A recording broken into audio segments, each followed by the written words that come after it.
அறம்நாடு channel பெருமையுடன் வழங்கும் journalist Umapathi fans meet sponsored by LM Nallar hospital, Salem RR, Ma naturals, mister media, Ooty naturals, Keerthi promoters மற்றும் ரசா. மதுரக்காரன்றதை தெரிஞ்சுக்கிட்டேன். மதுரக்காரன்றதை யாரும் சொல்லி தெரிய வேண்டியதில்லை.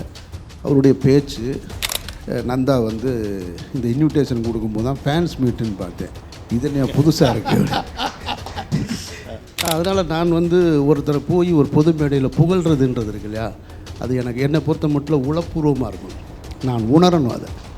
அப்படி இருந்தால் தான் நான் ஒருத்தரை பாராட்ட முடியும். ஒரு பத்திரிக்கையாளரோட ஃபேன்ஸ் மீட்டில் இவ்வளோ பேர் வச்சுருக்காரா முதல்ல நம்ம போய் அதை பார்த்து தெரிஞ்சுக்கிறோம். அப்புறம் இங்கே வந்தால் நந்தா சொல்கிறார் டிக்கெட் பூரா விற்று போச்சுன்றாரு. ஏடா பிரபுதேவா ஷோ மாதிரி இருக்குது, ரகுமான் ஷோ மாதிரி எல்லா டிக்கெட்டும் விற்றுருச்சுன்றாரு.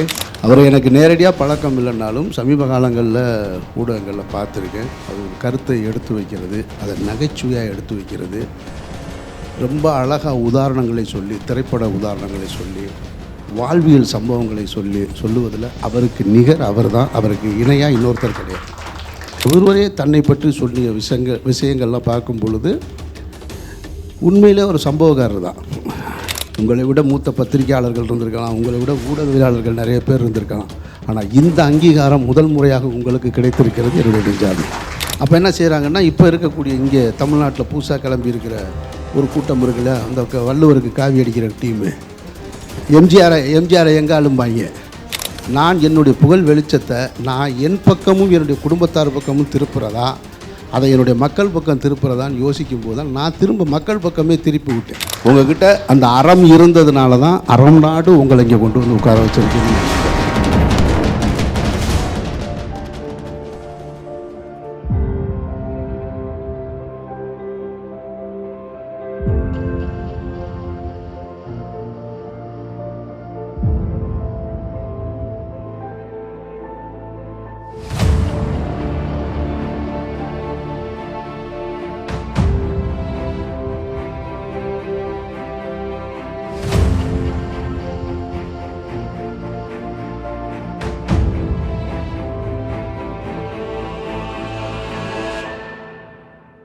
முதல்ல அண்ணன் அமீர் அவர்கள் இங்கே வந்ததுக்கு அவருக்கு மிகுந்த நன்றியை தெரிவித்துக்கொள்ளணும். அவர் தெரியும் வேண்டாம், அவர் வந்து ஒரு ஃபெமிலியர் டைரக்டர், பல முறை சந்திச்சிருக்கோம். ஆனால் வந்து அது அவருக்கு நினைவில், ஏன்னா நிறையா பேரை சந்திக்கிறதுனால அந்த மாதிரி. இப்போ நான் அவர் எப்படின்னா ஒரு செலிப்ரிட்டி, நமக்கு தெரியும் அவரை.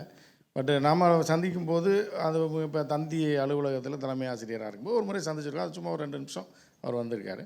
அதற்கப்புறம் ஒரு 2 நிகழ்ச்சியில் சந்திச்சிருக்கோம், பேசியிருக்கோம். ஆனால் நினைவில் இருக்குமா அது இருக்கிறது சந்தேகம்தான். ஆனால் வந்து சமீப காலங்களில் நம்ம யூடியூபுக்கு வந்ததுக்கப்புறம் நிறையா விஷயங்கள் அவங்க பார்த்துருக்கலாம், இல்லை எப்படின்ட்டு இல்லை. அண்ணன் நம்ம ரெகுலராக பார்த்துருக்கோம். இப்போ இந்த நிகழ்ச்சிக்கு வந்து பார்த்திங்கன்னா, அண்ணனை வந்து ஒரு செலிப்ரிட்டியால் நான் கூப்பிடல. எனக்கு என்ன அப்படின்னு பார்த்தீங்கன்னா, எங்களுடைய மண்ணின் மைந்தர் அவர். அதாவது எப்படின்னா உணர்வுபூர்வமான டச். நானும் பேசிக்கல வச்சு நீண்ட நாள் பழக்கம்லாம் கிடையாதுன்னா கூட, பாக்யராஜ் சார் எப்படி ஒரு உணர்வுபூர்வமான ஒரு டச் எனக்கு ஒரு 18 வருஷமாக தெரியும், என்னோடய புத்தகங்களை ரீச் பண்ணியிருக்காரு. அதே மாதிரி அண்ணன் அமீர் வந்து எப்படின்னா எங்களுடைய மதுரை மண்ணை வந்து அந்த தன்மையை, அந்த மக்களுடைய வாழ்வியல் முறையை, ஒரே படம் தான், சிங்கம் ஒரு குட்டி தான் போடுன்ற மாதிரி அவர் பல படங்கள் எடுத்திருக்கலாம். அந்த ஒரு சிங்கக்குட்டி இருக்குது, அந்த படத்தை நீங்கள் பார்த்துருப்பீங்க. அந்த ஹீரோனுக்கு எங்கேயோ போயிட்டார், எல்லாம் போயிட்டாங்க. அண்ணன் அப்படி ஒரு படம்லாம் நான் இனிமேல் எடுக்கக்கூடாதுன்ற மாதிரிலாம் பேசிக்காது. அதுக்கு என்ன காரணம் தெரில, அது அவருக்கு தான் தெரியும். ஒவ்வொரு விஷயமும் வந்து நாங்கள் ஒவ்வொரு நாளும் எங்கள் ஊரில் சந்தித்த விஷயங்களை அதை இன்ட்ரெஸ்டிங்காக ஊரோரம் புளிய மரம் மாதிரியெல்லாம் ஒரு பாட்டை வந்து டிசைன் பண்ணவே முடியாது. ஏன்னா எல்லா இடத்துலையும் கொட்டடிச்சு ஆடிட்டு தான் இருப்பான், எல்லா திருவிழாலையும் ஆடிட்டு தான் இருப்பாங்க, எல்லாம் பண்ணிகிட்டு இருப்பாங்க. அதில் முக்கியமான விஷயம் என்னென்னா, அண்ணன் வந்து ஒரு இஸ்லாமியர்ன்றது எல்லாருக்கும் தெரியும். அவர் திருவிழாவுக்கு வருவாங்க போகிறாங்களா அதெல்லாம் தெரியாது. ஆனால் எங்கள் ஊரை பொறுத்தளவு எல்லோரும் ஒன்றா தான் இருப்பாங்க. எந்த மதம் ஜாதின்றதெல்லாம் மதுரை நகரை பொறுத்தளவுக்கு நாங்கள் பார்க்கவே மாட்டோம். அதுக்கு ஒரு பெரிய உதாரணம் எங்கள் அண்ணன் அமீர். அவரோட படத்தில் வந்து ஒரு திருவிழாலே தொடர்ந்து இப்போ வாட்ச் பண்ணிகிட்டு இருந்த ஒரு டைரக்டர் வந்து ஒரு படம் பண்ணியிருந்தா கூட இந்த மாதிரியான ஒரு ஜூஸை கொடுத்துருக்கவே முடியாது. ஸோ அந்த மாதிரியான அந்த படத்தில் ஒவ்வொரு காட்சிகளும் காமெடியெலாம் பார்த்திங்கன்னா யதார்த்த வாழ்க்கையில் டெய்லி பார்த்துட்டு இருக்கதை, ஐயோ அது பாக்யராஜ் சார் சொன்ன மாதிரி தான். அந்த காலகட்டத்தையோட கண்ணாடி அவர். அப்போ என்ன நடந்தது, இளைஞர்கள் எப்படி இருப்பான், ஃபினான்ஷியல் பொசிஷன் எப்படி இருக்கும், ஒரு பெண்கள் எப்படி இருப்பாங்க, கல்லூரி மாணவர், எல்லாத்தையும் அவர் பிரதிபலிச்சிருப்பார். அவர் நகைச்சுவையாக பண்ணியிருப்பார். எங்கள் அண்ணன் வந்து என்னென்னா மதுரையோட தன்மை ஒரே படத்தில் அடித்து எல்லாம் காதல் காமம் அந்த சின்ன பையன் கேரக்டர்லாம் வந்து ஐயோ அதெல்லாம் ரெகுலராக நடக்கிறது. அதெல்லாம் வந்து அவர் சும்மா சொல்லுவாங்க பேசிட்டு இருக்கும்போது உன்னையெல்லாம் சுல்லாங்களை வச்சு மண்டையிலே கொட்டணும் நறுக்குன்னு எங்கள் ஊரில் அது மாதிரிலாம் பழக்கம். பெரிய ஆள் யாராவது பண்ணுறாங்களா இங்கே பாரு நீ எல்லாம் எங்களுக்கு ஆளே கிடையாது உன்னை சுல்லாங்களை வச்சு மண்டையிலே கொட்டணும் அப்படின்ற மாதிரி விஷயம் அதை ஒரு பையனை வச்சு பண்ணியிருப்பேன். அதில் ஒரு அருமையான ஒரு டைலாக் இருக்குது. அதை பார்த்தா இன்றைக்கி வந்து அந்த படம் இன்றைக்கி புதுசாக இருக்குது. என்னென்னா ஏய் காற்றுலேயே படம் வரைஞ்சிக்கிருக்க அப்படின்றதெல்லாம் இந்த டைலாக்லாம் நீங்கள் எந்த படத்துலையும் எந்த ஏரியாலையும் கேள்விப்பட்டிருக்கோம். காற்றுல படம் வரைய என்ன தண்ணியில் இது எழுதுறதுன்னு சொல்லுவாங்க. ஆனால் காற்றுல படம் எழுதுறதெல்லாம் வந்து அண்ணன் வந்து டைலாக்லாம் வந்து சான்ஸே கிடையாது. அதுக்கப்புறம் அந்த கிளவி ஒவ்வொரு சீன் அதாவது ஒவ்வொரு இப்போ இந்த கிளவிக்கு ஒரு கூலிங் கிளாஸ் மாட்டி இந்த கண் ஆப்ரேஷன் பண்ணுற இடத்துலலாம் ஒரு கூலிங் கிளாஸ் எல்லா கிளவிகளுக்கும் மாட்டி விட்டுருவாங்க. அது வந்து 100 தான் இதை போட்டிருக்கணும் கலட்டக்கூடாது 3 நாளைக்குன்னா அதுகள் வந்து ரசித்து போட்டுக்கிறாங்க. நமக்கு இவ்வளோ நாள் கழித்து ஓசியில் ஒரு கண்ணாடி அந்த ஷார்ட்டை வச்சு அந்த கிளவியை வச்சு அந்த சீனை எடுத்திருப்பாப்புல. அப்போ வந்து அந்த ஹீரோயின் கூட நடந்துட்டு இருப்பாள். கூட நடந்துகிட்டு இருந்தபோது கூட்டு பார்ப்பேன் ரொம்ப கடுமை என்ன மாதிரி ஒரு நக்கலாக ஒரு விஷயத்த சொல்கிறார். அது நம்ம இதாக சொல்லலாம். ஸோ அந்த மாதிரி ஒவ்வொரு விஷயம் அதுக்கப்புறம் அந்த படத்தோட அதெல்லாம் கலைஞர்லாம் பாராட்டிட்டார். யாரோ பாராட்டல லட்சக்கணக்கான மக்கள் பாராட்டிட்டாங்க. இனி அதை பற்றி பேசி நம்ம சொல்லிலாம் ஒன்றும் இல்லை. ஏன்னா அவர் எங்களுடைய மண்ணின் மைந்தர். அவருடைய எப்படின்னா மிகுந்த கோவக்கார். அவர் வந்து நான் தொடர்ந்து ஃபாலோ பண்ணிட்டே இருப்பேன். ஏன்னா பிடித்த மனிதர் நிறையா விஷயங்களில் ஃபாலோ பண்ணிட்டு இருப்பேன். அவர் வந்து எப்படின்னா சமீப காலங்களில் சில பேட்டியெல்லாம் நம்ம சகோதரர் ஜீவாவுக்கு வந்து அவர் கொடுக்கும்போது என்ன அப்படின்னு பார்த்தீங்கன்னா அவர் ரொம்ப மெச்சூர்டாக ரொம்ப அதாவது அவருடைய கோவம் என்னன்றது தெரியும். இவர் எப்படி ஆள் ஏன்னா எங்கள் ஊருக்காரர் இவர் எப்படின்றது எங்களுக்கு தெரியும். ஏன்னா இவரோட நண்பர்கள்லாம் தெரியும் இவர் எவ்வளோ பயங்கரமான ஒரு கோவக்காரர் எப்படிலாம் ரியாக்ட் பண்ணுவார்னு தெரியும். ஆனால் பொது மேடைகள்லையும் இப்போ சமீப காலமாக அவருடைய கருத்துக்கள்லாம் ரொம்ப ஆழமாக பதிவு பண்ணுறாரு. ஒரு இயக்குனராக எனக்கு திரைத்துறையில் நிறையா நண்பர்கள் இருக்காங்க. அவங்களுக்கு திரைத்துறையை பற்றி எதுவுமே தெரியாது. பணம் கூடலாம் இருக்கவங்க சில பேர்லாம் டிவியே பார்க்க மாட்டாங்க. ஏன்னா இதை பார்த்தோன்னா நம்ம டைவர்ட் ஆயிடுவோமோ, நம்ம கதை களத்துலேருந்து வெளில போயிடுவோமோ, நம்ம வேறு இதுக்கு போயிடுவோம்னு சினிமாக்காரங்க எல்லாம் நினைப்பாங்க. ஆனால் அதையும் தாண்டி இன்றைக்கி உள்ள அரசியல் நிலைமை எல்லாத்தையும் பார்த்துட்டு அதை புரிதலோட சமீப காலமாக மிக தெளிவான ஒரு அரசியலை வந்து அவர் பேசிட்டு வர்றதுன்றது மிகுந்த அவர் மீது மேலும் ஒரு ஈடுபாட்டையும் ஒரு அன்பையும் அதிகரித்திருக்கு. அப்படிப்பட்ட திரு அமீர் அவர்கள் எனக்கு ஜீவாவுக்கு தான் ரொம்ப பயங்கர அடிக்கடி இன்டர்வியூலாம் போடுவாங்க ஜீவா டுடேல.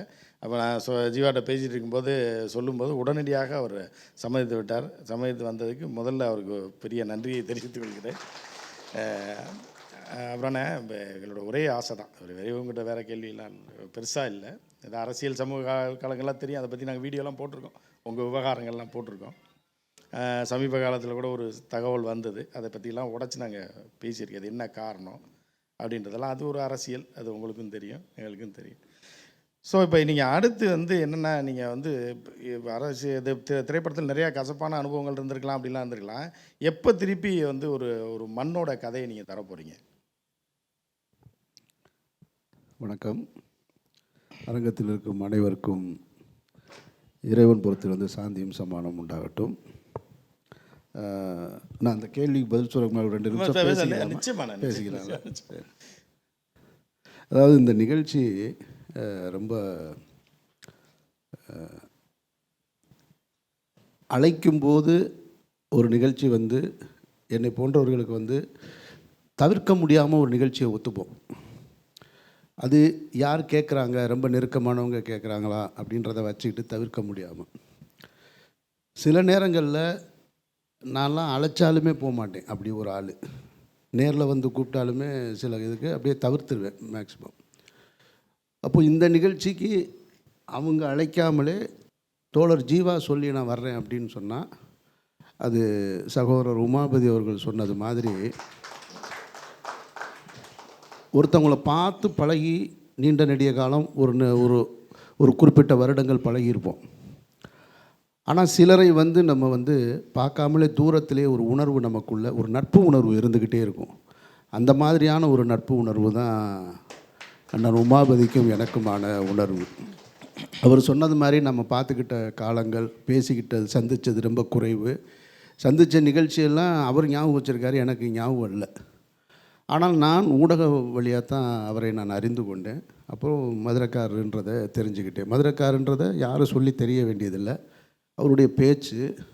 அவர் அரசியல் பேசினாலும் சமூக பிரச்சனை பேசினாலும் அந்த ஓமைகளோடு சொல்லுவார்.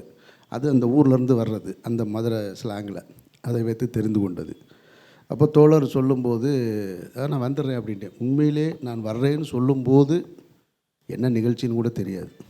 அதுதான் சொன்னார், நான் வந்துடுறேங்க சரிங்க அப்படின்ட்டேன். அது நோன்பு காலகட்டமாக இருக்குது, டைம் மட்டும் கொஞ்சம் பாருங்கள், அந்த ஒரு 1/2 மணி நேரம் நான் வெளியே போக வேண்டியது இருக்குன்னு மட்டும் சொன்னேன். அப்புறம் 2 நாளைக்கு முன்னாடி தான் வந்து நந்தா வந்து இந்த இன்விடேஷன் கொடுக்கும்போது தான் ஃபேன்ஸ் மீட்டுன்னு பார்த்தேன். இது நான் புதுசாக இருக்கு. ஏன் அதை சொல்கிறேன்னா, ஒரு ஊடகம், ஒரு சமூக யூடியூப்பில் இருக்கிற ஒரு முக்கியமான ஊடகம் வந்து நிறைய நடிகர்களுக்கு ஃபேன்ஸ் மீட் நடத்திக்கிட்டு இருக்காங்க. அது உங்களுக்கே தெரியும். அதில் நிறைய நடிகர்களுக்கு என்னை அழைச்சிருக்காங்க அந்த மாதிரி ஃபேன்ஸ் மீட் நடத்தும் போதெல்லாம். அப்போ நான் சொன்ன பதில், இது ஒரு வேலை, நான் வந்து உட்காந்து அவங்கக்கிட்ட உட்காந்து அவரோட புகழ் பாடிக்கிட்டு இருக்கணும், எனக்கு வேறு வேலை கிடையாதா அப்படின்னு. சார் என்ன சார் இப்படி சொல்கிறீங்க, உங்கள் படத்தில் நடித்த ஹீரோ, உங்கள் படத்தில் நடித்த நடிகை, அதுக்கு அப்படின்னு. அதுக்கு நான் என்ன பண்ணணும்? இப்போ நான் வந்து உட்காந்து அவர்களுடைய ரசிகர்கள்ட்ட இவருடைய அருமை பெருமையை பேசி என்ன பண்ண போகிறேன்னு, அது அவங்களே பேசிக்கிடுவாங்க, மாற்றி மாற்றி ஏதாவது பேசிக்கிடுவாங்க.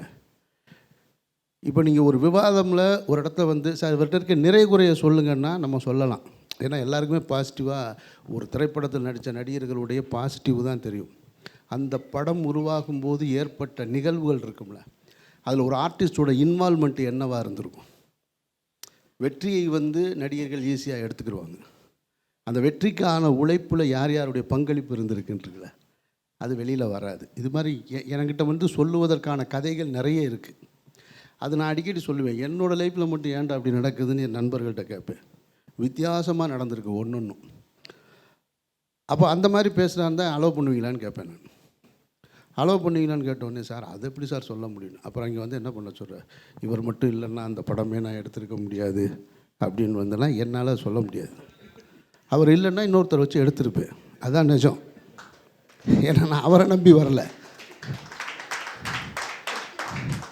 நான் மதுரையிலேருந்து கிளம்பி வரும்போது இன்னென்ன நடிகர்கள் இருக்காங்க, இவங்களெல்லாம் வச்சு படம் பண்ணி நம்ம உயர போகிறோன்னு வரல. எனக்கு தெரிஞ்சது சினிமாவை மட்டும் நம்பி, நான் என்னையும் என்கிட்ட இருக்க இறை நம்பிக்கையை மட்டும் நம்பி தான் வந்தேன். வேறு யாரையும் நம்பி வரலை. ஏன்னா நாங்கள் முதல் முறையாக சென்னைக்கு வரும்போது நானும் என்னுடைய நண்பரும் நாங்கள் படுத்து கிடந்த இடம் சென்ட்ரல் ஸ்டேஷனில் தான் படுத்து உறங்கணும். அந்த அப்போல்லாம் இவ்வளவு கட்டுப்பாடெலாம் கிடையாது. 87 நினைக்கிறேன். அப்போது அங்கே தான் பிளாட்ஃபார்மில் தான் படுத்திருந்தோம். அப்புறம் மறுநாள் அப்படியே மவுண்ட் ரோட்டில் நடந்து அப்படியே போயிட்டே இருந்தோம். இப்போ எங்கள் உறவுக்காரர் ஒருத்தர் பார்த்து, என்னடா 2 பேர் எப்படி திருறீங்க மவுண்ட் ரோட்டில் குளிக்காமல் கொள்ளாமன்னு. அப்போல்லாம் தண்ணி பஞ்சம் சென்னையில் 88 89லலாம். இந்த மேன்சனில் இருக்கிறவங்க எல்லாம் நைட்டே குளிச்சுட்டு படுத்துருவாங்க. நைட்டு தண்ணி வரும், அதிலே குளிச்சுட்டு படுத்துருவாங்கன்னா, அவன் குளித்தது போக மிச்சம் 2 பக்கெட் தண்ணி வச்சுருக்கான். அந்த தண்ணியை கொடுத்து தான் எங்களை குளிக்க சொல்லி அப்படி தொடங்கின வாழ்க்கை. ஸோ அதனால் நான் வந்து ஒருத்தரை போய் ஒரு பொது மேடையில் புகழ்கிறதுன்றது இருக்கு இல்லையா, அது எனக்கு என்னை பொறுத்த மட்டும் உளப்பூர்வமாக இருக்கணும். நான் உணரணும் அதை. அப்படி இருந்தால் தான் நான் ஒருத்தரை பாராட்ட முடியும். சம்பிரதாய பாராட்டு என்னால் முடியாது. நான் தவிர்த்துக்கலாம். அதுக்காக நான் அவரை இகழ்ச்சி செய்யணுன்ற அவசியம் இல்லை. நான் தவிர்த்துக்க விரும்புவேன். அப்படி தான் நினச்சேன். ஃபேன்ஸ் மீட்னு பார்த்தோன்னே, என்ன நம்ம நடிகர்களுக்கு சொன்ன ஃபேன்ஸ் மீட்டுன்னு போட்டாங்க, சப்ஸ்கிரைபர் மீட்டுன்னு போட்டேன். அப்புறம் சரி, ஆனால் அதில் ஒரு சரி என்ன தான் நடக்குதுன்னு பார்ப்போமே. ஒரு பத்திரிக்கையாளரோட ஃபேன்ஸ் மீட்டில் இவ்வளோ பேர் வச்சுருக்காரா முதல்ல, நம்ம போய் அதை பார்த்து தெரிஞ்சுக்கிறோம். அப்புறம் இங்கே வந்தால் நந்தா சொல்கிறாரு, டிக்கெட் பூரா விற்று போச்சுன்றாரு. ஏடா பிரபுதேவா ஷோ மாதிரி இருக்குது, ரகுமான் ஷோ மாதிரி எல்லா டிக்கெட்டும் விற்றுருச்சுன்றாரு, டிமாண்டில் இருக்குதுன்னு வேறு சொல்கிறாரு. ஆனால் அதற்கு தகுதியான நபரா அப்படின்னு கேட்டால் நிச்சயமாக தகுதியான நபர் தான் அவர். அப்படிலாம் காலம் வந்து சரியானவர்களை சரியான இடத்துல கொண்டு வந்து சேர்க்கும் என்பதில் எனக்கு ஒரு அசைக்க முடியாத நம்பிக்கை. அவரை எனக்கு நேரடியாக பழக்கம் இல்லைன்னாலும் சமீப காலங்களில் ஊடகங்களில் பார்த்துருக்கேன். அவர் ஒரு கருத்தை எடுத்து வைக்கிறது, அதை நகைச்சுவையாக எடுத்து வைக்கிறது, ரொம்ப அழகாக உதாரணங்களை சொல்லி, திரைப்பட உதாரணங்களை சொல்லி, வாழ்வியல் சம்பவங்களை சொல்லுவதில் அவருக்கு நிகர் அவர் தான். அவருக்கு இணையாக இன்னொருத்தர் கிடையாது. அதை தாண்டி இங்கே வரும்பொழுது அவரை பற்றின ஒரு ஏவி ஒன்று போட்டிங்க. அந்த ஏவி ரொம்ப சரியாக இருந்தது. அதில் அவரே தன்னை பற்றி சொல்லிய விஷயங்கள்லாம் பார்க்கும் பொழுது உண்மையிலே ஒரு சம்பவக்காரர் தான். ஒரு சம்பவக்காரர் தான் அப்படி உட்கார்ந்துருக்காரு. அவருடைய காஸ்டியூம் முதற்கண்டு நீங்கள் பார்த்தீங்கன்னா அவர் இப்போ இல்லை, அந்த 89 அந்த படங்கள்லேருந்து பாருங்கள், அவர் தெளிவாக இருக்கார். அதாவது மதுரையில் இருக்கவன் எப்போயுமே தன்னை ஒன்று அழகாக வச்சுக்கணும்னு ஆசைப்படுவான். நானும் ஒருத்தன் தான் அதில். அதனால் தெளிவாக அவர் இருக்கார், தன்னை எப்படி ப்ரொஜெக்ட் பண்ணணும், அதில் உண்மையும் நேர்மையுமா இருக்கார். அவருடைய நேர்மையே நான் புரிஞ்சுக்கிட்டது சரியா அப்படின்னு பார்க்கும் பொழுது அவரே சொல்கிறாரு, நான் சந்திரபாபு நாயுடு பற்றி ஒன்று எழுதியிருக்கேன், புத்தகம் எழுதியிருக்கேன். அவர் அதுக்கப்புறம் இல்லை இங்கே இருந்துருங்கன்னு சொல்லும்போது எனக்கு அரசியல் ஆசை கிடையாது, நான் ஆசைப்பட்டிருந்தால் அங்கே இருந்திருப்பேன், நான் ஒரு பத்திரிக்கையாளர் நான் வந்தேன், அந்த உறவோடு நான் போகிறேன்றது இருக்குல்ல, அதுதான் உண்மையான அறம். உங்ககிட்ட அந்த அறம் இருந்ததுனால தான் அறம் நாடு உங்களை இங்கே கொண்டு வந்து உட்கார வச்சுருக்கேன்னு நான் நம்புகிறேன். ஏன்னா இந்த சமூகத்தில் ஒரு காவல்துறை யார் பக்கம் இருக்கணும்? மக்களுக்கு பாதுகாப்பாக இருக்கணும். ஆனால் காவல்துறை மக்களுக்கு பாதுகாப்பாக இருக்கா அப்படின்னா கிடையாது. காவல்துறையும் இராணுவம் அரசியல்வாதிகளை பாதுகாக்கும். அதுக்காக உருவாக்கப்பட்ட அமைப்பு போல் இன்றைக்கி இருக்குது. அரசியல்வாதிகள் யார் பக்கம் நிற்கணும் அப்படின்னா தன்னை வாக்களித்து தேர்ந்தெடுத்த மக்கள் பக்கம் நிற்கணும். ஆனால் அவங்க யாரை காப்பாற்றுறாங்கன்னா, யார் வரிசையில் நின்று வாக்கு போடாத கார்ப்பரேட் முதலாளிகள் இருக்கான் பாருங்க, அவனைத்தான் காப்பாற்றுறாங்க. நீதிமன்றம் எந்த பக்கம் இருக்கணும்? நீதியின் பக்கம் இருக்கணும். ஆனால் நீதிமன்றத்தில் எங்கேயாவது நீதி இருக்கான்னு பார்த்தீங்கன்னாக்கும் தீர்ப்பு தான் இருக்குது, நீதி கிடையாது. அது சாதாரண கோர்ட்டிலேருந்து உச்ச நீதிமன்றம் வரைக்கும் பார்த்திங்கன்னா தீர்ப்பு சொல்கிறாங்க. உச்ச நீதிமன்ற நீதிபதி இன்றைக்கி சொன்ன தீர்ப்பு கூட நான் கடவுள் முன்னாடி நின்று கேட்டுட்டு தான் தீர்ப்பு சொன்னேன்றார். சாட்சிகளின் அடிப்படையில் சொல்லலை, கடவுள் முன்னாடி உட்காந்து கேட்டுட்டு சொல்கிறேன்னாரு. அப்படின்னா இந்த நாடு எவ்வளவு மக்களிடமிருந்து விலகி இருக்குது. அப்போது பத்திரிக்கையாளர்கள் யார் பக்கம் இருக்கணும்? இந்த ஜனநாயகத்தோட 4வது தூண் அப்படின்னா அவங்க மக்கள் பக்கத்தில் நிற்கணும், மக்களின் குரலாக இருக்கணும், குரலற்றவர்களின் குரலாக இருக்கணும். அப்படி பெரும்பான்மையாக இருக்காங்களான்னா பெரும்பான்மையாக நிர்வாகத்துக்கு கீழ் இருக்காங்க. அவங்க அதுக்கு மேலே ஒன்றுமே செய்ய முடியாது. அதில் ஒரு சிலர் தான் தாங்களே வெளியே கொண்டு வந்து மக்களுக்காக நிற்கிறாங்க. அந்த மக்கள் பணியை செய்து கொண்டிருக்கிற சகோதரர் உமாபதிக்கு என்னுடைய நெஞ்சார்ந்த. அப்போ தான் நீங்கள் நெருக்கமாக முடியும். அதாவது நான் நேற்று ஒருத்தர்கிட்ட பேசிகிட்டு இருக்கும்போது சொன்னேன், 67 காலகட்டங்கள் திமுக வரும்போது எப்படி வந்தது, இன்றைக்கி இந்த இப்போ ஒரு சமீபத்தில் ஒரு ஹேஷ்டாக் ஒன்று ஓடிக்கிட்டுருக்குன்னு நினைக்கிறேன். ஹேஷ்டாக்கா அல்லது ஒரு இதுதான் 67 77 26 அப்படின்னு ஒன்று ஓடிக்கிட்டுருக்கு. அது எது வேணாலும் நடக்கலாம், அது நமக்கு ஒன்றும் கருத்து சொல்கிறதுக்கு இல்லை. ஆனால் 67 காலகட்டத்தில் மக்கள் எப்படி இருந்தாங்க, என்னவா இருந்தாங்கன்னு பார்க்கணும். அவங்களுக்கு அரசியல் எப்படி வந்தது, ஒரு சாமானியன்கிட்ட அரசியல் சேர்ந்ததா, அவன் தினசரி பத்திரிகைகளை படித்தானா, படித்து தெரிஞ்சுக்கிட்டானா அப்படின்னு ஒன்று இருக்குது. 77 காலகட்டத்தை பார்க்கணும். இப்போ 26 அப்படி இல்லை. எல்லோருக்குமே அரசியல் தெரியும். நீங்கள் விரும்பினாலும் விரும்பலனாலும் உங்களுடைய உள்ளங்கையில் அரசியல் இருக்குது, நீங்கள் வச்சுருக்க ஃபோனில் இருக்குது. நீங்கள் விரும்பலவே இல்லைனாலும் பரவாயில்ல, விரும்பாமல் நம்ம அவாய்ட் பண்ணிட்டு இப்படின்னு போனால் கூட யூடியூப்பில் ஒரு பேட்டி ஓடிக்கிட்டு இருக்கும், ஒரு செய்தி ஓடிக்கிட்டு இருக்கும், ஒரு தலைப்பு செய்தி போய்கிட்டு இருக்கும், ஏதோ ஒன்று போய்கிட்டே இருக்கும். அப்போ எல்லோருக்கும் அரசியல் தெரிஞ்சிருச்சு. அப்போ அரசியல் தெரிஞ்சதுனால இவங்க நினைக்கிறாங்க சப்ஸ்கிரைபர் கூடனா எனக்கு இப்போ சமீப காலத்தில் ஊடகங்களில் பார்க்கும்போது சார் வியூஸ் கூட வருது, கான்ட்ரவர்சியாக பேசுனா வியூஸ் கூட வரும். ஆனால் அவன் அவனோட உள்ளத்திலேருந்து ஒதுக்கி வச்சுருப்பான். அதுதான் நிஜமான உண்மை. அதை சினிமாவுக்குள்ளேயும் நான் பொருத்தி பார்ப்பேன், அடிக்கடி சொல்லுவேன் நான். இங்கே வக்கரமாக பேசுனா, செக்ஸாக பேசுனா பார்ப்பான், ரசிப்பான். ஆனால் நீங்கள் அதை பப்ளிக்காக எடுத்துகிட்டு ஒரு படமாக்குனீங்கன்னு வச்சுங்களேன், தேட்டருக்குள்ளே போக மாட்டான். அதை பற்றி கன்சிடரே பண்ண மாட்டான்.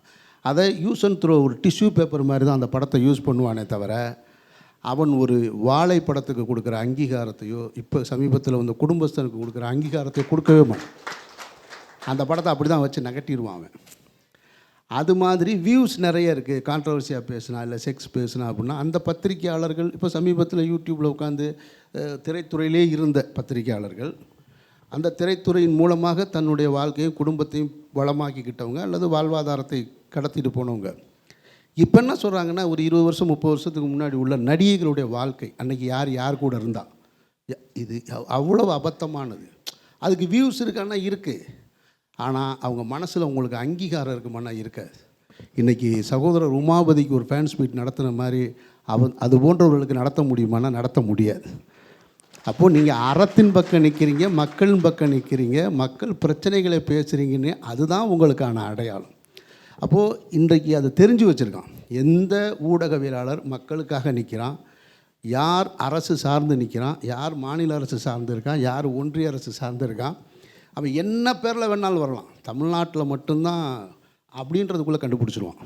அது எப்படின்னு தெரியல. உண்மையிலே ரொம்ப பின்னாடி இருந்த இந்த தமிழ் மக்கள் இவ்வளோ ஃபாஸ்ட்டாக விழிச்சிக்கிடுவானான்னு தெரியல. ஒரு உதாரணத்துக்காக சொல்கிறேன், யாரையும் குறைத்து மதிப்பிட்டு சொல்லலை. காலையில் ஒரு ரஜினிகாந்த் அவர்கள் பத்திரிகையாளர் சந்திப்பு நடத்துகிறாரு. அவர் அரசியலுக்கு வரேன்னு சொன்ன அந்த காலகட்டத்தில் அவர் பக்கத்தில் நிற்கிறார் ஒருத்தர், அர்ஜுனமூர்த்தின்னு ஒருத்தரை அறிமுகப்படுத்துகிறார். அவர்கிட்ட கேட்டுக்கிறார், உங்களுக்கு என்ன பதவி அப்படின்னு கேட்டுட்டு சொல்கிறாரு. அந்த லைவ் போய் 1 ஹவரில் போட்டான். இவர் பிஜேபி அறிவுசார் பிரிவு தலைவராக இருந்த ஒரு பானை எடுத்து விட்டான். அவருக்கே அப்போ தான் தெரியும் இவர் அங்கேருந்து வந்திருக்காரா இல்லையான்னு. என்ன அவ்வளவு தெளிவாக இருக்காங்க. யார் நடுநிலையாளர்னு சொல்லிட்டு யார் வர்றா, யார் கல்வியாளர்ன்ற பேரில் இருக்கா, எல்லாத்தையும் தெரிஞ்சு வச்சு. அதனால தான் தமிழ்நாட்டுக்குள்ளே அவர்கள் நினைக்கிற, ஒன்றிய அரசு நினைக்கிற எந்த அரசியலை செலுத்த முடியாமல் இருக்கிறதுக்கு காரணம் அவர் ரொம்ப தெளிவார். பேசுகிறவர் யார், ஜீவா யார், அமீர் யார், உமாபதி யார், ஒவ்வொரு பத்திரிகையாளரையும் நீங்கள் வியூஸ் வச்சுருக்கலாம், சப்ஸ்கிரைபர் வச்சுருக்கலாம், அதெல்லாம் நீங்கள் அப்படியே வச்சுக்கிட்டே இருக்க வேண்டியதான். அவன் பொழுது போகாமல் பார்த்துக்கிட்டே இருப்பான். ஆனால் அவன் மனசுக்குள்ளே யாரை வச்சுருக்கான்னா, தனக்காக பேசுகிறவர்களை மட்டும்தான் வச்சுருக்கான். தன்னை பற்றி சிந்திக்கிறவர்கள், தன்னுடைய பிரச்சனைகளை பொதுவெளியில் நின்று பேசுகிறவனை மட்டும்தான் வச்சுருப்பான். அதை நம்ம பார்க்க முடியுது. அந்த அடிப்படையில் இந்த நிகழ்ச்சி உண்மையிலேயே 35 ஆண்டு காலம் ஒரு பொதுவெளியில் மக்களுக்காக அது திடீர்னு நடிக்கலாம் முடியாது.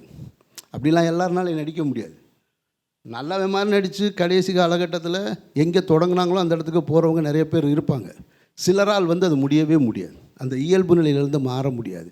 அதனால் 35 ஆண்டு காலம் கழித்து எனக்கு தெரிந்து உங்களை விட மூத்த பத்திரிகையாளர்கள் இருந்திருக்கலாம், உங்களை விட ஊடகவியலாளர்கள் நிறைய பேர் இருந்திருக்கலாம்.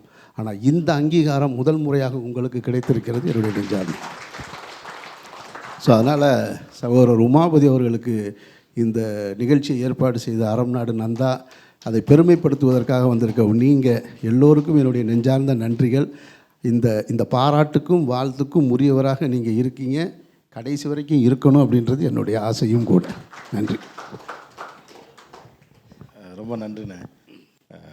ஏன்னா நீங்கள் வந்ததுக்கு ரொம்ப நன்றி. ஏன்னா உங்களை பற்றி எனக்கு தெரியும். தெரியும் மீன்ஸ் என்னென்னா, உங்களுடைய திரைப்பயணம், உங்களுடைய வாழ்க்கை, உங்களுடைய நண்பர்கள் எனக்கு சிலர் நிறையா பழக்கம் இருக்காங்க, அவங்க பற்றி சொல்லும்போதெல்லாம் சொல்லுவாங்க. ஆனால் இந்த நிகழ்ச்சிக்கு நீங்கள் வந்தது நிச்சயமாக உண்மையிலே எனக்கு ஒரு பெருமைக்குரிய விஷயமாக நான் கருதுகிறேன். ஏன்னா நான் 35 வருடங்கள் பல முதலமைச்சர்கள் பேட்டி எடுத்திருக்கோம், அவங்களோட பழகியிருக்கோம், அவங்க வீட்டில் சாப்பிட்ருக்கோம்.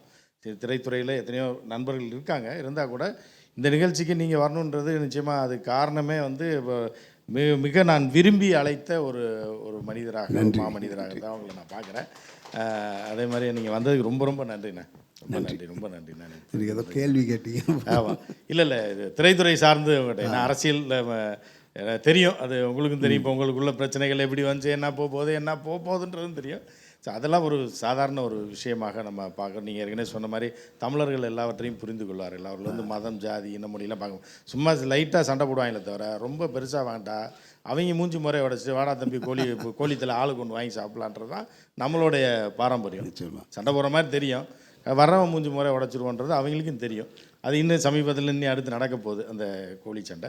ஸோ அதனால் திரைப்படத்தை பொறுத்த அளவுக்கு நீங்கள் இன்னொரு படம் கட்டாயம் நீங்கள் இதற்காக ஒரு வருஷம் நீங்கள் திரைத்துறையை விட்டு ஒதுங்கி எங்கேயாவது போய் திருப்பி மதுரையிலே உட்காந்து குடும்பத்தை பார்த்துட்டு நீங்கள் அப்படி திருப்பி ரிஃப்ரெஷ் பண்ணி அப்டேட் பண்ணிவிட்டு திருப்பி ஒரு சிக்ஸர் அடிக்கிறீங்க. கட்டாயம் இது ரசிகர்களுக்காக, தமிழ் திரையுலகிற்காக. ஏன்னா அப்படி ஒரு படத்தை நீங்கள் எடுத்த படமே 3 படமுமே வேறு சேனல். ஒன்று லவ்னு போகிறீங்க, இன்னொன்று பார்த்தீங்க அப்படின்னா இப்போ நீங்கள் ராம் படம் எடுக்கும்போது பரபரப்பாச்சு, யாரா ஒரு முஸ்லீம் டைரக்டர் ராமன் அந்த நேரத்தில் அந்த வேறு மாதிரி யோசிச்சாங்க, வேறு மாதிரி தடையெல்லாம் வாங்கணுன்ற மாதிரி நாங்கள் பத்திரிகையில் இருக்க காலத்தில் தெரியும். ஆனால் நீங்கள் அடித்த சிக்ஸர் என்னன்றது கடைசியில் பார்த்தீங்கன்னா நொந்து போயிட்டாங்க, என்னடா இது சம்மந்தமே இல்லாமன்றவன். அந்த மாதிரி அவர்களை ஏமாற்றன்னா இவர்களுக்கு அப்படி இதை காமிச்சு இப்படி கொண்டு வந்து விடுறதுன்ற ஒன்று. ஆனால் வந்து பருத்தி வீரன்லாம் வந்து சான்ஸே கிடையாதுன்னு. நீங்கள் திருப்பி நீங்கள் ஒரு வருஷம் நீங்கள், ஏன்னா நீங்கள் அந்த ரெகுலராக வந்து நீங்கள் திரைத்துறையில் வந்து கெட்டு போகலன்னா உங்களுக்கு தெரியும். எல்லாம் அப்படியே ஒரு காலம் எல்லாம் முடிஞ்சு சம்பாரிச்சோம், சரி நம்ம அங்கே போவோம் இங்கே போவோம் ஜாலியாக வாழ்க்கை அப்படின்றவர் கிடையாது. நீங்கள் அப்டேட்டில் இன்றைக்கி வரைக்கும் இருக்கீங்க. ஸோ கொஞ்சம் ஒரு வருஷம் போயிட்டு ஆங்கில இயக்குநர்கள் மாதிரி நீங்கள் ஒரு ரிசர்ச்னால் நீங்கள் நம்ம ஊரில் போய் நீங்கள் யதார்த்தமாக இருந்தால் போதும். மீண்டும் இன்னொரு பருத்தி வீரன் 10 மடங்கு அழகான ஒரு படத்தை தற்போது உள்ள நீங்கள் வந்து முதல்ல ஆரம்பத்திலே அப்படி ஒரு படத்தை அடித்து காலி பண்ணீங்க. பலருக்கு தூக்கத்தை கலைஞராக இப்போ சொல்லியிருக்காரு, உங்களுக்கு தெரியும், உங்களை அழைத்து தான் சொல்லியிருக்காரு, தூக்கத்தை கெடுத்துட்டு யார் அது அப்படின்ற மாதிரி. அவர் எவ்வளோ வயசு உங்களை அப்போ, நீங்கள் ரொம்ப இளைஞர். ஆமாம். அவரை கூப்பிட்டு உங்களை அவ்வளோ செல்லமாக இது பண்ணதெல்லாம் அந்த கிளைமேக்ஸ்லாம் பார்த்து அவரே ஆடி போய்டு. அவர் மாபெரும் கலைஞன். அவரே வந்து திரைத்துறையில் சொல்கிறேன், நீங்கள் அரசியலாக பார்க்கலன்னா கூட இப்போ கூப்பிட்டு அந்த மாதிரி தலைவர்கள்லாம் இன்னி திரைத்துறைக்கு வந்து கிடைப்பாங்களா அப்படின்றது கஷ்டம்தான். ஸோ அப்படி இருக்கும்போது அந்த மாதிரி இன்னொரு படைப்பை வேறு யாராலும் கொடுக்க முடியாது. ஆனால் உங்களால் கொடுக்க முடியும். ஏன்னா நீங்கள் அப்டேட்டில் இருக்கிறீங்க, இன்றைக்கி வரைக்கும் இளமையாக இருக்கீங்க. இப்போ வரைக்கும் பார்த்தீங்கன்னா ஒரு 25 வயசு ஹீரோ மாதிரி தான் இருக்கீங்க. அதனால் ஆமாம், அதுதான் ஜீவா நானும் பேசிகிட்டு இருக்கும்போது பேசிகிட்டு இருப்போம் உங்களை பற்றிலாம் பேசும்போது. ஸோ நீங்கள் கட்டாயம் வந்து நீங்கள் ஒரு எல்லாத்தையும் தூக்கி போட்டு நீங்கள் நடிக்கிறது எல்லாத்தையும் போட்டு ஃப்ரெஷ்ஷாக நீங்கள் திங்க் பண்ணி ஒரு அருமையான இதை கொடுக்க முடியும். அதுக்காக தமிழக மக்கள் எல்லாம் காத்திருக்காங்க. இதே மாதிரி நீங்கள் கட்டாயம் ஒரு படம் கண்டிப்பாக. எனக்கும் ஆசை தான், நானும் அதை நோக்கிய பயணத்தில் தான் வந்தவன் நான். ஆனால் எனக்கு வந்து அவர் போல் மதுரையில் வளர்ந்ததுனால இந்த நட்புக்கு ரொம்ப முக்கியத்துவம் கொடுக்குற ஊர் அது. மற்ற ஊர்களுக்கா இல்லையான் அப்படின்னு கேட்கக்கூடாது. அதை அந்த மண்ணுக்கே அது இருக்குது. அதாவது ஃப்ரெண்டோட அக்கா எனக்கு அக்கா, ஃப்ரெண்டோட அம்மா என் அம்மா, ஃப்ரெண்டோட அப்பா என் அப்பா. என்னடா தங்கச்சியை கேள்வி பண்ணிட்டேன் அப்படின்னு போய் ஒருத்தன் போய் கேட்டால், உன் தங்கச்சி அடனா ஃப்ரெண்டு தங்கச்சினா உனக்கராட்டி அது ஏன் தங்கச்சிடா அப்படின்னு கேட்குற ஊர் அது. அப்படி வளர்ந்து வந்ததுனால நான் வந்த வேகத்திலே தொடர்ச்சியாக அடுத்தடுத்து 3 படங்கள் பண்ணிட்டேன். இந்த 3 படங்கள் முடித்த உடனேயே என்ன ஆயிடுச்சுன்னா 3மே ஃபெஸ்டிவல் போயிடுச்சு. அதில் தொடர்ச்சியாக வந்து ராம், பருத்தி வீரன், அதுக்கடுத்து சுப்பிரமணிய சிவா இயக்கத்தில் ஒரு படம் நடித்தேன். அதுவும் இன்டர்நேஷ்னல் ஃபெஸ்டிவலுக்கு போயிடுச்சு. ஒரு 3வது படமாக தொடர்ச்சியாக இன்டர்நேஷ்னல் ஃபெஸ்டிவலுக்கு என் படம் போனவுடனே எனக்கு ஒரு சின்ன தயக்கம் ஆயிடுச்சு. ஏன்னா கண்டினியூவாக இன்டர்நேஷ்னல் ஃபெஸ்டிவலுக்குன்னா நான் யாருன்னு எனக்கு குழப்பமாயிடுச்சு. நம்ம வளர்ந்தது வந்து மதுரையில் பழிக்கு பழி வாங்கும் புலி, பொல்லாத பெண், துப்பான் வெயில், ஜில் மேனி, செக்ஸ்ராணி, இதெல்லாம் படங்கள் பேர். நான் சொல்கிறதெல்லாம் நீங்கள் வேறு ஏதோ நினச்சிடாங்க. துடிக்கும் துப்பாக்கி, கொள்ளைக்காரன், இப்படி பார்த்து வளர்ந்தவன் நான். ஆனால் போடுவாங்க ரோட்டில். ஆமாம், ரோட்டில் கட்டி போடுவோம். அதில் இப்போ ஒரு தேட்ரு ரொம்ப தமிழகத்தின் மிக முக்கியமான தேட்ரு இம்பீரியல்னு ஒரு தேட்ரு இருந்துச்சு. 30 காசு தான் டிக்கெட்டுங்க. 4 நாள் காலையில் ஸ்கூலுக்கு கொடுத்தாங்கனாக்கா 5 காசு ஒரு ஃப்ரெண்டு கடையில் போய் கடை வாங்கிட்டு அப்படி 30 காசுக்கு உள்ளே போய் படம் பார்த்துட்டு வந்துடுவோம். அப்போ இப்படி வளர்ந்த நாம் வந்து நம்ம எடுக்கிற படங்கள் வேறையாக இருக்குது, வாழ்ந்த வாழ்க்கை வேறையாக இருக்குது, எடுக்கிற படங்கள் வேறையாக இருக்குது. எனக்கே குழப்பமாயிருச்சு. முதல்ல என்னுடைய முதல் படம் பார்த்துட்டு என்னுடைய நண்பர்கள், நீ இவ்வளோ டீசெண்டான ஆளா அப்படின்னு கேட்டாங்க. இந்த படத்துக்கும் உனக்கு சம்மந்தம் இல்லைன்னு. இந்த உணர்வு உங்ககிட்ட எங்கே இருந்ததுன்னா அது எனக்குள்ளே இருந்தது. அப்போது தான் நான் கொஞ்சம் விலகி, அந்த நேரத்தில் ஒரு தயாரிப்பாளர் மறைந்த ஜே அன்பழகன் வந்தாங்க. அவங்க வந்து அவர் எம்ஜிஆருடைய ரசிகர், திமுகவுடைய எம்எல்ஏ, மறைந்த கலைஞர்களுக்கு நெருக்கமானவர், தளபதி ஸ்டாலின் அவர்களுக்கு மிக நெருக்கமானவர், ஒரு வித்தியாசமான அரசியல்வாதி. கலைஞர், இன்றைய முதல்வர் ஸ்டாலின், இவங்க 2 பேரை தவிர யாரு கூட நெருக்கமாகவே இருக்க மாட்டார், யாருக்கிட்டையும் பேச மாட்டார். இவங்க 2 பேரையும் பார்ப்பார், ஆஃபீஸ்க்கு வந்துடுவார், கட்சி ஆஃபீஸில் இருப்பார். அவர் சொன்னார், எம்ஜிஆர் படம் மாதிரி எனக்கு ஒரு படம் வேணும்னு கேட்டார். அப்படி எடுத்த படம் தான் ஆதி பகவன். அது அந்த நேரத்தில் எனக்கு யோகி படம் எடுத்து கடன் ஆயிடுச்சு கொஞ்சம். அது கொஞ்சம் விநியோகத்தில் சிக்கலாயிடுச்சு, பெரிய கடன். அன்றைய காலகட்டத்தில் ஒரு 2.5 கோடி ரூபாய்க்கு மேலே 2011 கடன்னு தெரிஞ்சு எனக்கு அட்வான்ஸ் கொடுத்த தயாரிப்பாளர் அவர். அப்படிலாம் சில தயாரிப்பாளர்கள் கிடைக்கிறது கஷ்டம். கடன் ஆகிருக்கு, இவன் கடன் ஆயிடுச்சு, இந்த நேரத்தில் போய் காசு கொடுத்தா கடன் அடைப்பானே அப்படின்றது இல்லாமல் அட்வான்ஸ் பெருந்தொகை அட்வான்ஸாக கொடுத்து நீங்கள் முதல்ல கடன் அடைங்கன்னு தான் சொல்லி தான் கொடுத்தார். நான் அந்த ரூபாயை வாங்கி கடன் அடைச்சிட்டு அப்போ அவருக்காக எடுத்தேன் அந்த படம். அப்போ அந்த நேரத்தில் தான் இயக்குனர் சங்க பிரச்சனை வந்தது. இயக்குனர் சங்கம் இன்னும் பிரச்சனைகள் வரும்போது பாதி படம் எடுத்துக்கிட்டு இருக்கும்போதே பாதிக்குள்ளே இயக்குனர் சங்கத்துக்குள்ளே உள்ளே போகிறேன்.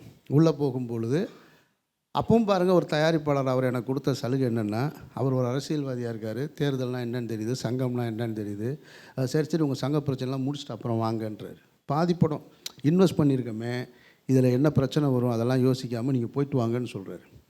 அங்கே போயிட்டு நான் அந்த பிரச்சனைலாம் முடிச்சுட்டு வரதுக்கு ஒரு 6 மாதம் ஆயிடுச்சு. இப்படி டிலே ஆயிடுச்சு படம், ஒரு 2 வருஷம் ஆயிடுச்சு.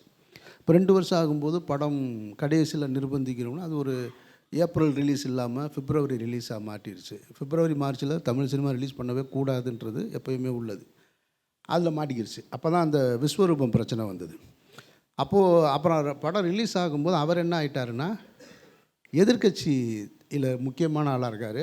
அன்றைக்கு ஆளுங்கட்சியாக இருக்கக்கூடிய ஜெயலலிதா அம்மையார் வந்து சட்டமன்றத்தில் அவரை எதிர்த்து கேள்வி கேட்ட எம்எல்ஏவாக இவர் மாறிடுறார். அதனால் இவருடைய இருக்கையெல்லாம் மாற்றுறாங்க. முன்னாடி இருந்த இருக்கையை தூக்கி பின்னாடி மாற்றுறாங்க. இவர் கை நீட்டி பேசுகிறாரு அப்படின்னு. அப்போது விஸ்வரூபம் பிரச்சனை முடியுது. விஸ்வரூபம் முடிஞ்சவொடனே என்னுடைய ஆதிபகவன் ரிலீஸ் ஆக போகுது. அப்போ என்ன செய்கிறாங்கன்னா, இப்போ இருக்கக்கூடிய இங்கே தமிழ்நாட்டில் புதுசாக கிளம்பி இருக்கிற ஒரு கூட்டம் இருக்குல்ல, அந்த வள்ளுவருக்கு காவி அடிக்கிற டீமு, எம்ஜிஆரை எங்கே ஆளும்பாங்க. இவங்களுக்குன்னு தலைவரே கிடையாது. அதனால் யார் யாரெல்லாம் நல்லா இருக்கானோ அவனை பூரா எங்கப்பேம்பாங்க, சிவப்பாக இருக்கவனை பூரா எங்கப்பேன்றுவாங்க. அந்த டீமு இவங்க என்ன பண்ணிட்டாங்க, அமீர்னு ஆதிபவன் வச்சுருக்காரு, இவருக்கு அதுக்கு என்ன இருக்குது அப்படின்னு சொல்லி விஸ்வரூபம் முடியும் போது இந்த படத்துக்கான பிரச்சனையை கிளப்பிட்டாங்க. அப்போது சென்சாரில் ப்ராப்ளம். அப்போ அந்த அம்மா கூடயும் இவர் சண்டை. அப்போ இந்த படம் மொத்தமாகவே ரிலீஸ் ஆகாமல் போயிடுன்ற ஒரு சிக்கல் வந்துருச்சு. அது ஆக்சுவலாக ஒரு கமர்ஷியல் படம், ஆனால் அதுக்கு பின்னாடி இந்த சிக்கல் இருக்குது. அதனால் அவர் என்ன பண்ணிட்டார், இல்லை டைரக்டர் சார் நம்ம ரிலீஸ் பண்ணி விட்ருவோன்னு ஒரு ப்ரெஷரில் வியாபாரம் கூட முழுமையடையாமல் பண்ணிட்டார். அது கொஞ்சம் அவருக்கு லாஸ் ஆயிடுச்சு. சார் அந்த இடத்துல இருந்து நான் கொஞ்சம் டிஸ்டர்ப் ஆகிட்டேன். அப்போ டிஸ்டர்ப் ஆகிட்டு தான் நான் அப்போ அந்த இடத்துல இருந்து தான் அப்படியே பெப்சிக்குள்ளே போயிட்டேன். அந்த படம் ரிலீஸ் ஆகும்போது நான் பெப்சி பிரசிடெண்ட்டாக இருக்கேன். இங்கே போய் இந்த இவர் ரொம்ப முக்கியமான காலகட்டம். இயக்குனர் சங்கம் 40 வருடம் இயக்குனர் சங்கம் இருந்து அதுக்குன்னு ஒரு கட்டடம் கிடையாது. நான் செயலாளராக இருக்கும்பொழுது தான் ஒரு கட்டடத்தை வாங்குகிறோம். அதுக்கப்புறம் அங்கேருந்து தயாரிப்பாளர் சங்கத்துக்கும் பெப்சின்ற அமைப்புக்கும் மிகப்பெரிய பிரச்சனை வருது. 23,000 தொழிலாளர்கள் கொண்ட இந்த பெப்சியை இதை முழுவதுமாக எடுத்துகிட்டு வேறு ஒரு அமைப்பை கொண்டு வரணும்னு போராடுறாங்க. அப்போ நான் போய் பெப்சிக்குள்ளே போகிறேன். இயக்குனர் சங்க செயலாளராக இருக்கிறதுனால பெப்சிக்குள்ளே நான் போக வேண்டியது இருக்குது. அங்கே போகும்போது அங்கே கூட்டத்தில் திடீர்னு இந்த மாதிரி ஒருத்தரை தேடி வச்சுட்டு நீங்கள் தான் தலைவர்ன்றாங்க, ஊதியக்குழு தலைவர்ன்றாங்க. ஊதியக்குழு தலைவராக ஒரு 6 மாதம் பேச்சுவார்த்தை நடக்கும்போது அங்கேருந்து என்ன நடக்குது, அடுத்து எலெக்ஷனே வச்சிடுறாங்க. பெப்சிக்கு எலெக்ஷனே வச்சு எலெக்டடு பிரசிடெண்ட்டாக மாறிடுறேன் நான். இப்போ என்ன ஆயிடுச்சுன்னா, ஒத்தையால் நின்று சண்டை போட்டு பெப்சியை காப்பாற்றியாச்சு. இப்போ எல்லோரும் ரொம்ப பெருமையாக சொன்னாங்க, இப்போ சங்கத்துக்கு நீ தான் கட்டடம் கட்டின, பெப்சியை காப்பாற்றிட்டேன்னு. ஆனால் எனக்குள்ளே இருந்தது, இந்த செந்தில் ஒரு படத்தில் ஒரு காமெடி இருக்கும், கிணத்துல ஒரு குழந்தை விழுந்துட்டு எல்லோரும் வேடிக்கை பார்த்துட்டு இருப்பாங்க. அவர் சகோதரர் இந்த மாதிரி உதாரணமாக நிறைய சொல்லுவார். அதனால் அவருக்கு அது தெரியும். திடீர்னு பார்த்தா செந்தில் மட்டும் கூச்சு பிள்ளையை காப்பாற்றிடுவார். எவ்வளோ பேர் இருக்கும்போது நீ எப்படியா காப்பாற்றுனேன்னு. அதெல்லாம் இருக்கட்டும், யாரா என்னை தள்ளி விட்டதுன்னு கேட்பார். நானும் உங்களை மாதிரி வேடிக்கை பார்க்க தரடா. அந்த மாதிரி கிணத்துக்குள்ளே தள்ளி விடப்பட்டவன் நான். அப்போ ஒரு கட்டத்தில் அதில் ஒரு 4 வருஷம் போயிடுச்சு. அப்போ என்னுடைய திரைப்பயணம் அப்படியே மாறுது. இதுக்கு முன்னாடி ஈழப்பிரச்சனைக்கு சிறைக்கு போனது வந்ததுன்னு, அப்போ இருந்து அப்படியே அரசியல் பக்கம் இப்படி. இப்போ என்ன ஆயிடுதுன்னா, ஒவ்வொரு பிரச்சனையும் நம்ம பார்க்கும்போது, ஒரு மதுரையில் சாதாரணமாக இருந்த ஒரு அமீருக்கு இந்த அங்கீகாரம், இந்த அடையாளம், இது யார் கொடுத்தது?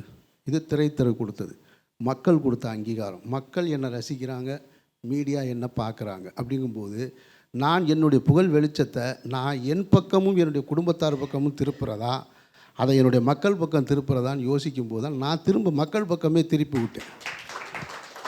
இந்த வெளிச்சத்தை நான் வச்சு ஒன்றும் செய்ய போகிறதில்ல, நான் அவங்களோட நிற்கணுன்னு தான் தொடர்ச்சியாக அந்த பிரச்சனையில் பேசும் பொழுது தான் இந்த திரைத்துறையில் எனக்கு கொஞ்சம் அப்படியே பின்னடைவாயிருச்சு.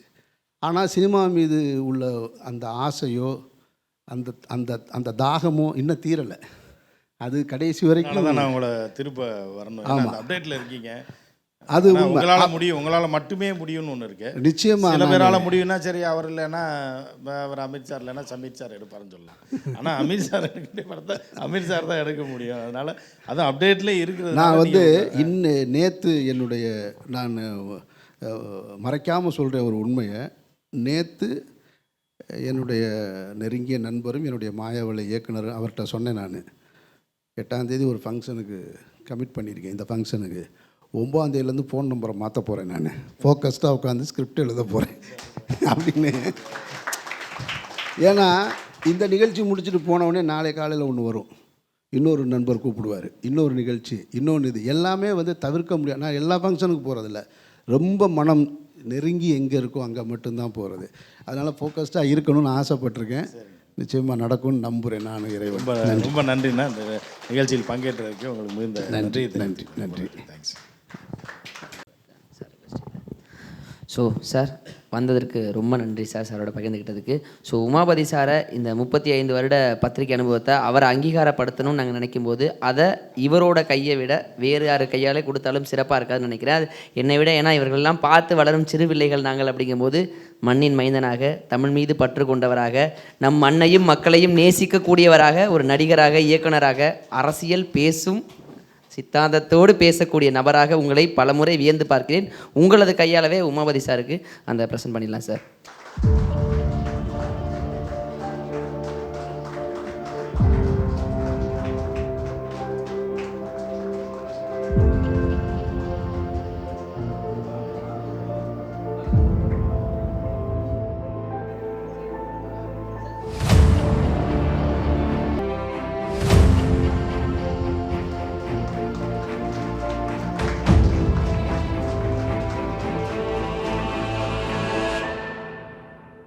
ஸோ உமாபதி அவர்களுக்கு அவரை கௌரவப்படுத்தும் விதத்தில் அரம்நாடு இந்த ஊடகம் மூலமாக ஒரு சிறப்பான நிகழ்ச்சிக்கு ஏற்பாடு பண்ணதுக்கு நந்தா அவர்களுக்கு என்னுடைய நன்றியை தெரிவிச்சுக்கிறேன். இப்போ தான் நம்ம தனியாக செலவு பண்ணுறோம், வருமானம் வருது, இல்லைனா இது பண்ணுறோம். ஸோ அந்த மாதிரியான காலகட்டத்தை பதிவுகளாக்கி தமிழகத்தில் ஒரு வரலாறு ஆக்கியவர் பாக்கியராஜ் சார். அதில் மாற்று கருத்தை இருக்க முடியாது. அந்த காலத்தில் எண்கோள் எல்லாமே தெரியும். இதுக்கெல்லாம் ஒரு மீனிங் இருக்குதுங்கிற மாதிரி அவன் அண்டர்ஸ்டாண்ட் பண்ணிவிட்டு அவன் ஈஸியாக இதை அடாப்ட் பண்ணிக்கணும்னு அவன் நினைக்கிறான். அவன் படத்தில் இதை வச்சுட்டு இருக்கிறான். ஆனால் நம்ம இப்போ தான் பிரேக்கப்புன்னு எப்போ கல்யாணம் சங்கர் எடுக்கிறாருன்னா பிரம்மாண்டம் அப்படின்னு அதுக்காக தேடி இந்த படத்தில் உலக அதிசயம் என்ன காமிப்போம், இந்த படத்தில் இது என்ன காமிப்போம் அப்படின்னு.